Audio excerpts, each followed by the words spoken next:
Chaquetrix Heatblast is the first ever alien to spawn from this watch, and today she takes on every single villain in the entire Ben 10 series. But here's the catch. She will be fighting everyone Heatblast fought throughout the entire Ben 10 timeline leading up to the end of Omniverse, participating in every Heatblast moment. Let's see how she does, and stick around to the end for the scoreboard. In the first episode of the series, and then there were 10, Heatblast burns down a forest. Now of course I think that Chaquetrix Heatblast would do the same. I mean, it's in the comic already.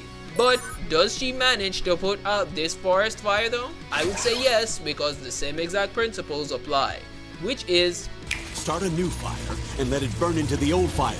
They'll snuff each other out. Think you can do it, Ben?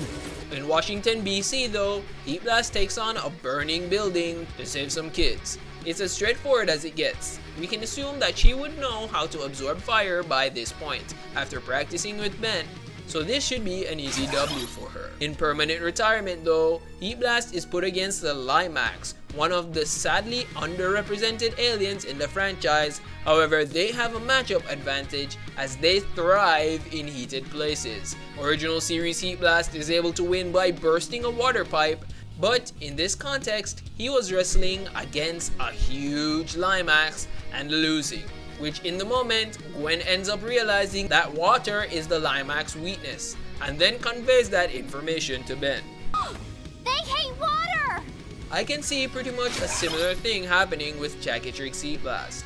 Now, for one of my favorite episodes, Kevin 11. Now in this episode, Ben and Kevin fight over an impending train collision, and he goes for forearms, but instead gets Heatblast. Now they square up, but it's basically just a 2-on-1, and the outcome of this fight sort of depends on who would Kevin try to go for, Heatblast or Ben himself. With the fact that Kevin at 11 years old is pretty erratic, I think it's really a 50-50 on who he ends up going for. But I think that with the fact that Ben doesn't have so much experience fighting alongside his aliens as yet, coupled with the fact that if Kevin latches onto either of them, it's a higher percentage chance of a win, as long as he picks one. If he latches onto Heatblast, he gets the power boost, and it ends up excluding Ben from the fight, becoming just a 1v1. And if he latches onto Ben, he knocks him out with the electric current that he just absorbed. Either way, it seems like Kevin comes out on top. Moving into Tourist Trap, we can see one of the coolest battles in the show, where Heatblast takes on the Nosebenians, or the Megawatts as we know them. It's all pretty much a Tennyson flex, as we get to see how much more comfortable Ben becomes with his own powers, and he gets to use it to flex immensely on these aliens. But I think Chaquetrix Heatblast would be seasoned enough to pull off a similar feat. In the episode Alliance, Ben actually takes on Rojo at the hospital after Grandpa Max is injured. I think Ben should be experienced enough fighting alongside his aliens to be able to floor her easily. So I think this would be much easier for Ben to take her on, using the surroundings, taking on Rojo, and sending her flying like in Classic. Now in the side effects episode, I wonder, if Ben gets a cold, will the Chaquetrix aliens get sick? Let's say they do for this case, and Ben summons Ice Blast. Even though she would have frosty flames, Ben would be a sitting duck, as he would just be a sick 10-year-old kid. So this would actually rest most of the battle on the shoulders of Chaquetrix Heatblast. Personally, I think she could clutch it, but not without help from Grandpa Max and Gwen. However, in isolation, I think it would be an L since Ben is so vulnerable. In the episode Secrets, taking down Vilgax drones would be child's play for this duo. But what happens when Vilgax arrives? I think the fight between Ben, Heatblast, and Vilgax would be over much sooner, and Ben would be captured simply because Vilgax is on a whole other level of combat prowess at this point. He probably wouldn't even bother fighting Heatblast and just go straight for Ben, capturing him and leaving. In the Big Tick episode, it's pretty easy to believe that Chaquetrix Heatblast doesn't beat the Tick, and as for the episode Back with a Vengeance, even though Ben has master control, he just isn't busting the 1v2 against a fully mutated Kevin and the Squid Menace. In Midnight Madness though, it makes me wonder if hypnotizing Ben controls the Chaquetrix aliens as well. But let's say in this case it does. I would say that Ben would remain asleep and Chaquetrix Heatblast would take on this random SWAT team. That should be an easy W. I can also see Heatblast owning the SAM in the same way that Ben does, but does she beat Xylene in the episode The Visitor? I still think her psychic powers are way above what Ben and Heatblast are capable of handling at this point. The only way I see Ben taking an edge in this fight is if he gets practice with Plumber's tech like what his granddad uses, and that would absolutely change things. I think if that is the case, which it would most likely be, it would end up being good game, well played for Chaquetrix Heatblast.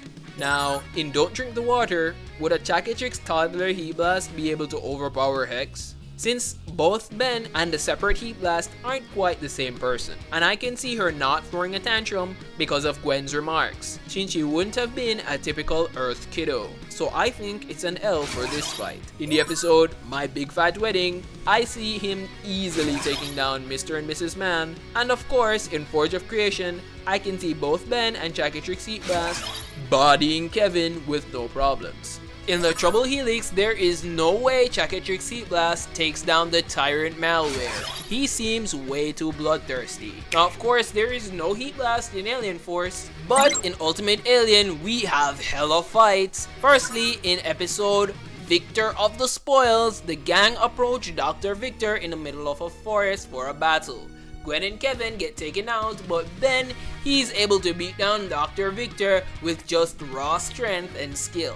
I can imagine at this point a seasoned Tennyson along with an even more seasoned Chaquetrix Heatblast would make even quicker work of the Transyllian Giant, sending him straight to the morgue. In the episode The Ultimate Enemy, though Ben pops out the Heatblast transformation in order to take down the Dagon-infused Vilgax, he does so with relative ease, getting Vilgax stuck to the ground, beating him even though Vilgax at that point is a lot stronger. This is pretty much an obvious win for Chaquetrix Heatblast as well, as the feat doesn't seem too far off from what is possible. Of Predators and Prey Parts 1 and 2, Ben turns into Heatblast, and of course, both times he gets his ass handed to him by Kyber and his Grab Dozer. I don't see this changing because it's the Pyronite's natural predator, so of course he would lose. And pretty much the same thing happens in the episode Malfactor. In the episode Showdown, Heatblast crashes over into a nearby lake with Patmar's goods in Undertown, and in order to save him, he has to dive. As challenging as that would be, I could see Chaquetrix Heatblast getting Patmar out of harm's way if Ben doesn't just straight up switch her out. In TGIS, short for Thank God It's Saturday, I can see a fight between Heatblast and Munya going down a lot quicker, with the fact that the cryptid would be severely outnumbered and probably getting tag teamed by Ben and the Firewoman. In Store 23, Heatblast makes quick work of Tetrax and 7-7. And of course they do, because at this point, they're pretty much small fry. So I see that translating over to the same for the Chaquetrix duo in battle. In Stuck on You though, Kyber uses Scourge to become a Crab Dozer hybrid in order to take on Heatblast. Beyond getting the coldest Heatblast transformation of all time, would Chaquetrix Heatblast be able to take him down? I would say yes. The fact that Ben, Rook, and Heatblast would be three-manning the Hunter, I think they would definitely be able to overpower him. And in Race Against Time, these fodders get owned by Heatblast and Kid Ben with no problems. However, there are two battles that I'm just not so sure about, and those fights are from the future versions of Ben, where Ultimate Ben uses Heatblast's power and where Ben 10,000 fights Vilgax. In the fight against Vilgax, I could simply assume that Ben 10,000 is a lot stronger than the canonical Ben 10K in his human form, being a weapons master and an excellent tactician with a battle-hardened fire girly, which should enable them to make pretty easy work from this roided squid. But how would an Ultimate Ben manifest Chaquetrix Heatblast against Eon? I can assume it would possibly be the same. But maybe Chaquetrix Heatblast is more human, or the powers are shared between Ben and her? I'm honestly not sure. You guys can comment your theories down below. But what is for certain is that Ultimate Ben is yet to take a beating on his home turf, so I definitely give that victory to him. I think she has a pretty decent score sheet at the end of all of this battling, playing off of the strength of the 10-year-old combat prodigy Ben Tennyson, and working alongside him with Plumber Tech seems reasonable. I think she did as well as she could. But if you want to see more Fan Omnitrix fights, click here.